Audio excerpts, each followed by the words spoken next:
Who is the real criminal? Civil forfeiture and collateral consequences of conviction. Civil forfeiture enables police officers to unjustly seize one's property regardless of their innocence. If one is not found guilty in their original case, they should be given their property back automatically.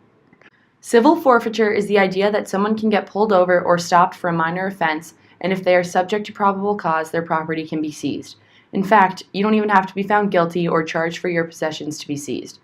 Although the original objective of civil asset forfeiture is to combat crime, this influential power can be abused. When the justice system then possesses this property, it can be held in 3 different ways: safekeeping, evidence for the case, or forfeiture. However, one does not even have to be arrested or convicted for their property to be seized.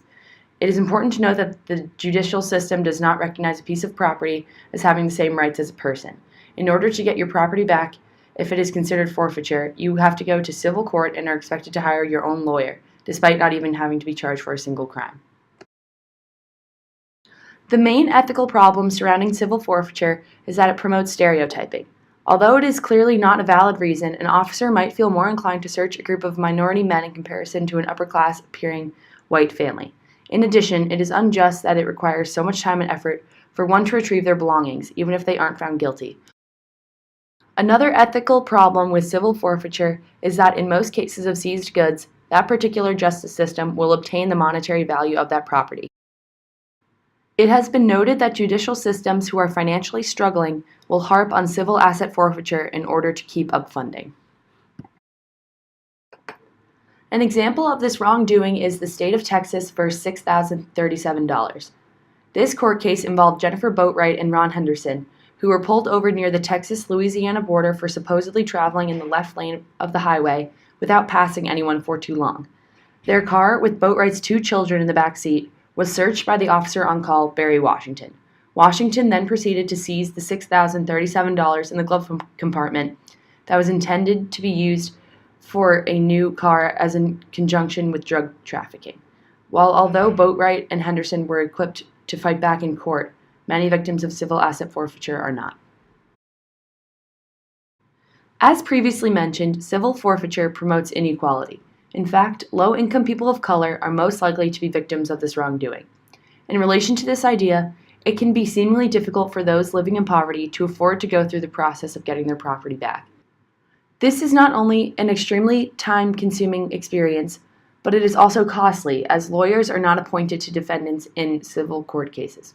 Therefore, one would have to hire their own lawyer. For an individual living in poverty, they have to focus on work and providing for themselves and their family, hypothetically. There is truly no time or resources available to go through this process to fight for their property back. If someone has their property seized and it is kept as forfeiture, it is obviously in the possession of the police. However, it is apparent that in most cases, the judicial system is abusing this power. If one is found not guilty in their original case, they should be given their property back automatically.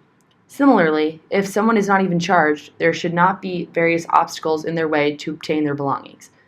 This way, the time-consuming process of civil court to fight for one's belongings is eliminated. This would be most cost and time efficient for those who are wrongfully subject to civil forfeiture. However, this would possibly eliminate the work of those involved in civil court, as well as would have a significant impact of the layout of the judicial system entirely. On the other hand, there is the possibility of eliminating the concept of forfeiture entirely.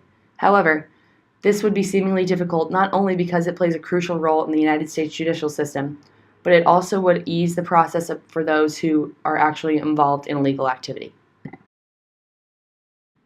Collateral consequences of conviction place unwarranted punishments on individuals that stick with them for the long term. After an individual has served their sentence, they should have the ability to get their record wiped clean by showing that they have changed. In the criminal justice system, if a defendant is found guilty or pleads guilty, a judge imposes a sentence. The sentence may include prison time, community service, probation, or fines. These sentences are called direct consequences. Direct consequences are intended by the judge and stem from a law or statute in place. However, there are additional consequences of conviction imposed by the state and civil court called collateral consequences. Depending on the crime, collateral consequences may include disentitlement of education loans or welfare benefits, loss of provisional license, loss of voting rights, eviction from public housing, or deportation for immigrants. Collateral consequences often trigger separate civil investigations to determine whether or not the criminal charges warrant collateral consequences.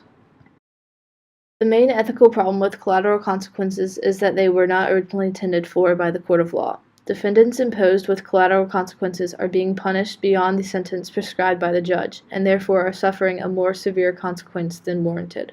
In theory, this seems to violate many constitutional rights, especially the Eighth Amendment of forbidding cruel and unusual punishment.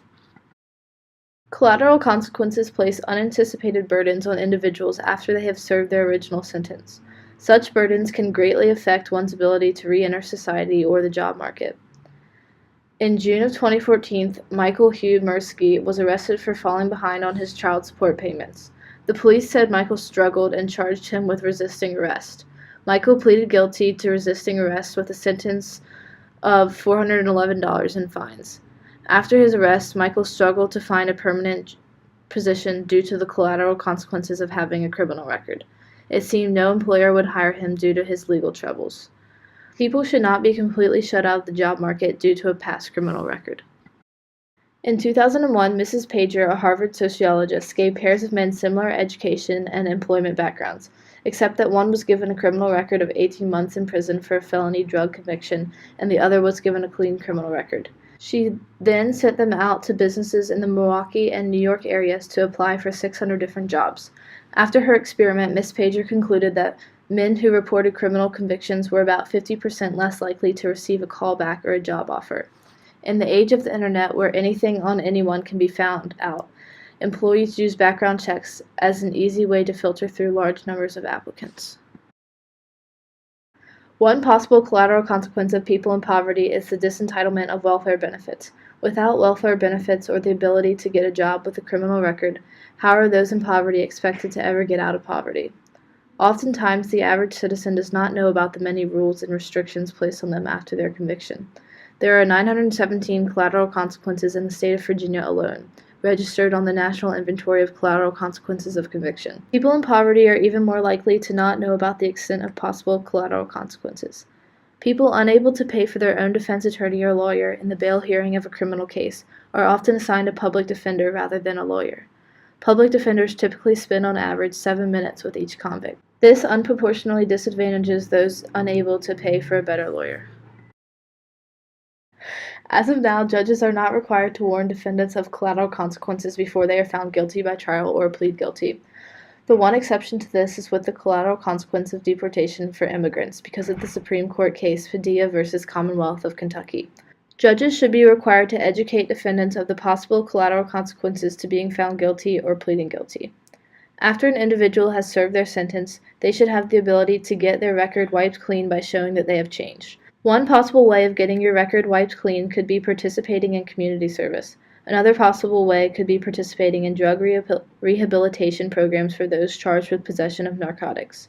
However, felonies such as violent crimes or sex crimes should not be wiped from someone's record as easily.